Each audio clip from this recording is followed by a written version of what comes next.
No one likes injecting. We've had something called andriol testo caps. This new company that's come out with it, it's the same product, but the dose is significantly higher. The reason why I am extremely skeptical is that every single marketing initiative regarding testosterone has been bullshit. The nutrient that you will burn through more with testosterone is magnesium. I don't think everyone's deficient in magnesium. That was a very effective marketing campaign. The idea that everyone's deficient in magnesium is objectively untrue. Based on what you're saying, would you, let's say someone is 50 pounds overweight, would you get them down 50 pounds before they start TRT? Or is it kind of like a... Yeah, this is where it's case by case, right? Yeah. Because like if someone's 50 pounds overweight, but they're just doing it just because they just, and I see this all the time. They just, hey, I can't be bothered going to the gym, and I drink 10 beers a week, and I just can't be bothered eating right. I'm like, yeah, you should fix that shit up.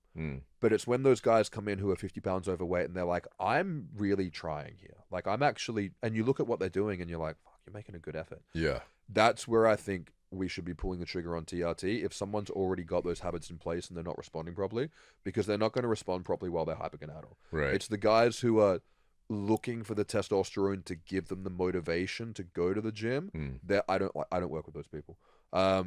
Because one, it's false expectations, but two, it creates this really poor behavioral conditioning where if you've got a problem, you reach for a pill. Yeah. And I think it's really important that people just build that foundational skill set first. But yeah, if someone's overweight and they're doing things right, or at least they're trying their best, and they need more testosterone in the body to take it to the next level to actually get to where they should be. Because what a lot of people think is the next level is just where you need to be healthy. Right. And I think that that's also a bit of a misconception. But yeah, I would 100% advocate for them if that's what they wanted to do. And the more overweight they are to begin with, the more they would either benefit from 3 times a week or daily injections or using a cream. If someone like, I've had guys come in who are morbidly obese, they've just stopped drinking alcohol, they've got their habits in check, but that you look at them and go, this guy is going to be a side effect factory for TRT. You put them on cream and they come back and they go, everything's perfect. Oh, wow. So the cream is a really good option for guys who are starting, who have too much body fat. Okay. What about oral test? It seems like recently there's a few companies that come out with oral testosterone. Yeah, I don't want to be too dismissive of something I haven't looked into properly, but if it worked, we'd all use it. Yeah. No one likes injecting. Well, some people do, but most people don't like injecting. We've had something called andriol testo caps in Europe and Australia for almost a decade. Same thing, oral testosterone undecanoate. The problem with those is they were so low dosed and the half-life was so short, you'd have to take like double your dose every 2 hours, including at night for it. Oh, wow. So this new company that's come out with it, it's the same product, but the dose is significantly higher. And they're proposing that because the dose is higher and they're saying it's not toxic to the liver, that if you take it twice daily, you'll get a big bolus of testosterone that's therapeutic, but it then won't shut down your natural production as well. If that actually confers therapeutic benefit, so i.e. it brings it up high enough and those two peaks are enough to sustain a physiological benefit over 24 hours, that's going to be a very wealthy, wealthier pharmaceutical company than they already are. That will be, we will all use it. If that is what they say it will be, we'll all use it. The reason why I am extremely skeptical is that every single marketing initiative regarding testosterone has been bullshit. I mean, we've got injections in Australia that you do 1 injection every 16 weeks, 3 shots a year. That sounds great.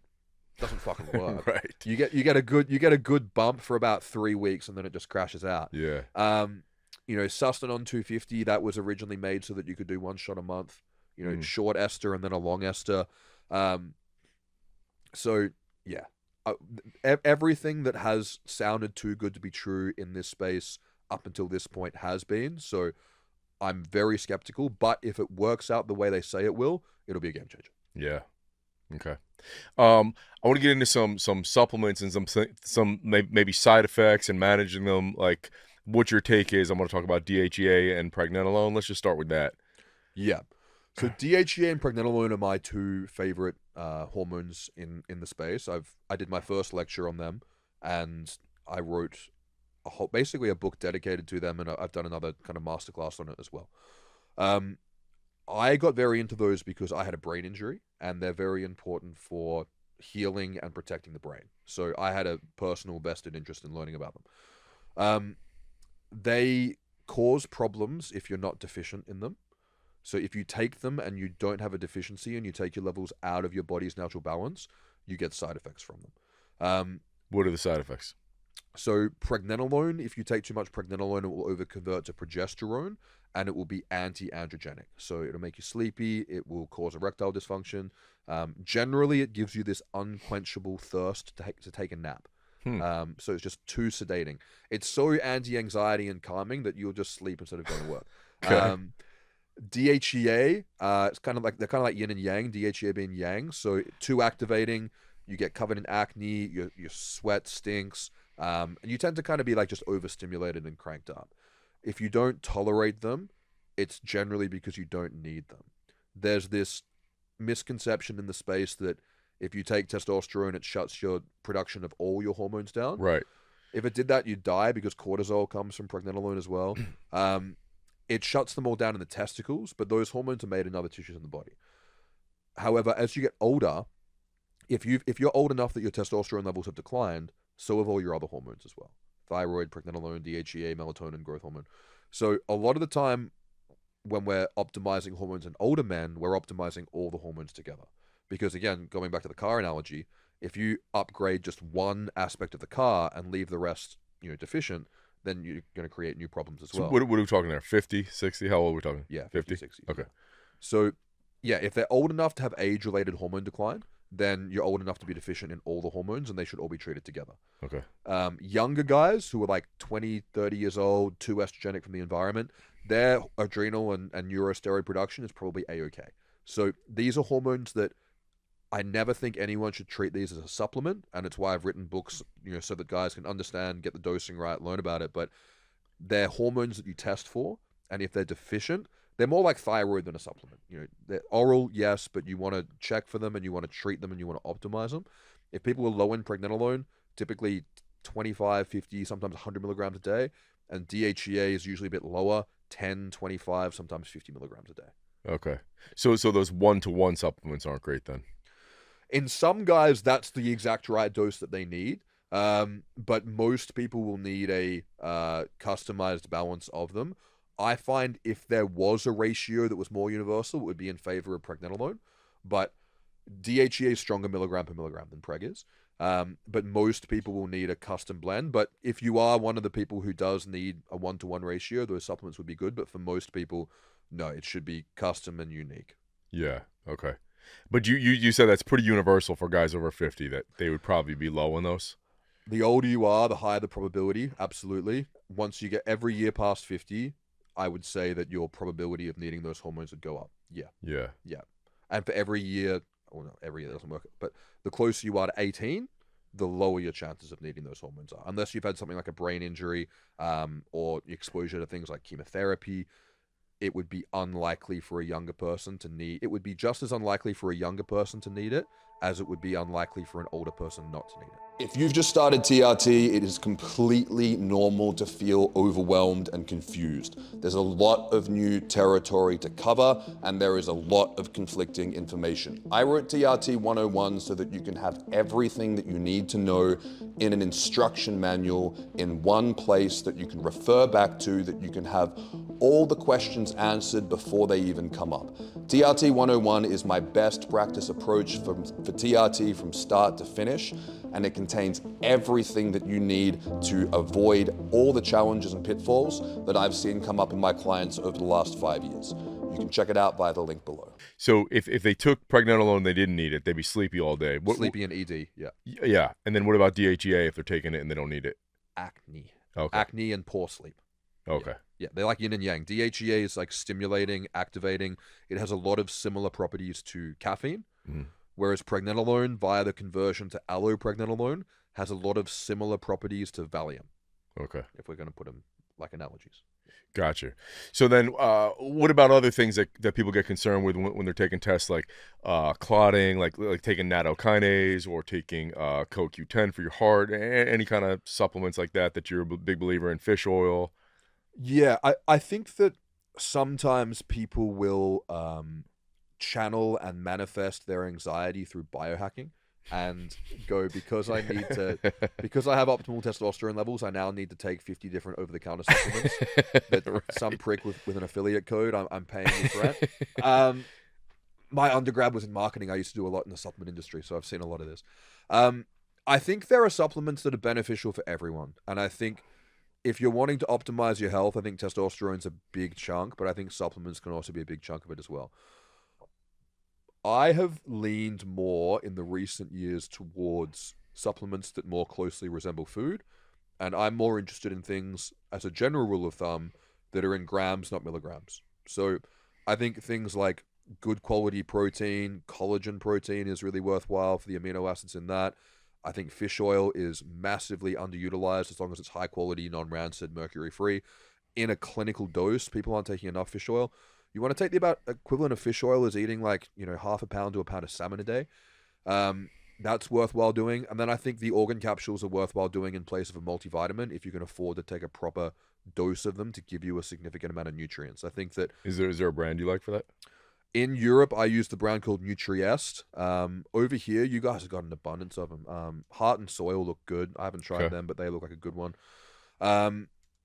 They all use the same cows. It's all good cows from either Australia or New Zealand or over where I live.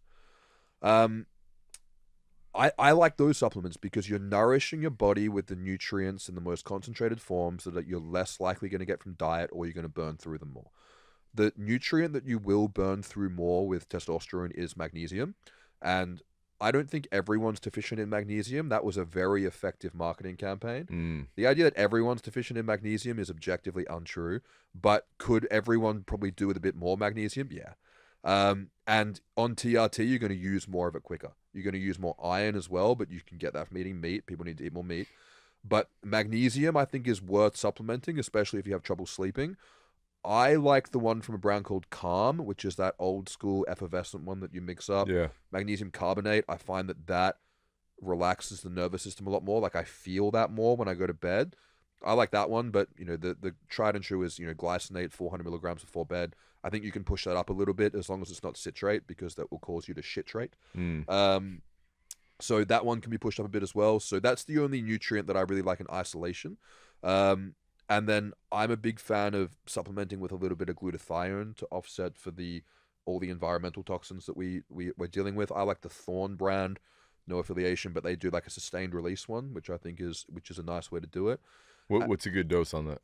Well, the sustained release one is the Satia form, which theirs is 175 milligrams. The idea with that is that you're giving yourself a gradual physiological increase of about 30 to 40%, I think, based on their research. Whereas other reduced glutathione supplements as a bolus, I think you're looking at about 500 milligrams to a gram once to twice a day. I think some people have this idea that you have to take NAC. You can't take glutathione because that's just, Right. if you read any study on oral glutathione, that's just dog shit. It's just not Okay. true. It just has to be in a form that gets absorbed in the gut, which is either reduced or liposomal, which is the same thing. So it means they're micronized so small that it just basically gets through your system and absorbs in the gut.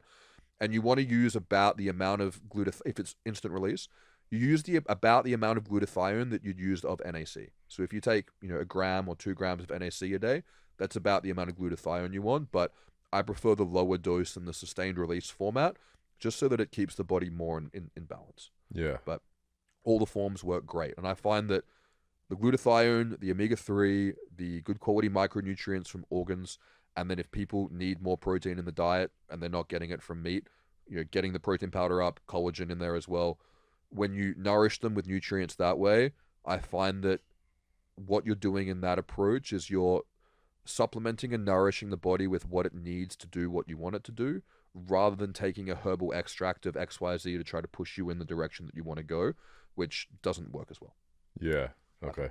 Stop doing all the things you know you shouldn't be doing and start doing all the things you know you should be doing. If people are looking for where to start, it's that. Testosterone is what creates confidence. It's what gives the capacity for leadership. It's what drives the ability for one to become courageous and competent in their skill set. If you go on TRT and then live a lifestyle that you would never have those levels in the first place, your blood's going to get really